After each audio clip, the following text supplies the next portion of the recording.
ইয়াতে এতিয়ালৈকে 30জন মানুহ সংস্থাপন হৈছে। ভৱিষ্যতত আৰু বেছি হ'ব বুলি আমি আশা কৰিছোঁ, কাৰণ ভৱিষ্যতে আমাৰ প্ৰজেক্টটো আৰু ডাঙৰ কৰাৰ প্ৰগ্ৰাম আছে। আৰু আমি বাসুগাঁও ৰাইজৰ বৃহৎ স্বাৰ্থৰ কাৰণে আমি ইয়াতে ফেক্টৰীটো বহাইছোঁ।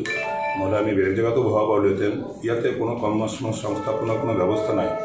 আমি ইয়াতে বাহিৰৰ দূৰত ধৰা আমাৰ গুজৰাটৰ পৰা আমি জামেদাবাদৰ পৰা আমি মানুহ ট্ৰেইনিং দি লৈ আহিছোঁ। বাহিৰৰ মানুহক আমি ইয়াত সংস্থাপন দিয়া নাই। আমি গোটাই BTC মানুহকে ইয়াত সংস্থাপন দিছোঁ, যি কাৰণে কি যে আমি বড়োলেণ্ড পৰিবাৰ নামটো দিছোঁ। আমি বাহিৰৰ মানুহ দিলে আমাৰ ইয়াতে মানুহবিলাকে বেকাৰ হৈ থাকিব। আমি ইয়াত মানুহ দিছোঁ, যিবিলাক মানুহ কাম শিকিব পৰা নাই সেইবিলাকত এতিয়া আমাৰ ইয়াতে ট্ৰেইনিং লৈ আছে, পইচা দিছোঁ, চেলাৰি দি আছে তেওঁলোকক। এইটো কাৰণে আমি সুযোগ দিছোঁ যে সবাই যাতে সংস্থাপন পায়, সব পৰিয়ালে ইয়াতে বাচিব পাৰে, কৰ্মসংস্থাপনৰ ব্যৱস্থা হয়, এইকাৰণে দিয়া আমাৰ এইটো। আপোনালোকে প্ৰতি মিনিটত কিমান লিটাৰ পানী উৎপন্ন কৰে? আমি প্ৰতি মিনিটতে 90 লিটাৰ পানী আমাৰ হয়। 1 লিটাৰ হ'লে আমাৰ 90টা হ'ব, হাফ লিটাৰ হ'লে বেছি হ'ব, এনেকুৱা ধৰণৰ হৈ থাকে।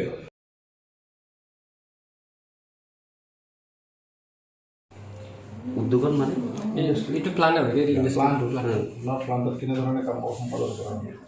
সম্পাদন মানে আমিতো পানীহে প্ৰডাকশ্যন কৰোঁ। মই যিহেতু ফিলিং মেচিন চলাই আৰু মই হ'লো RFC মেচিন চলাওঁ। মোৰ RFC মেচিনত হয় আপোনাৰ ৰেঞ্জ হয়, যিটো বটলটো ধোৱা হয়, তাৰপিছত তাৰ পৰা ফিলিং হয়, বটলটো কেপিং হয়, তাৰ পৰা ওলাই যায়। ফুল্লি অট'মেটিক মোৰ মেচিনটো হয়।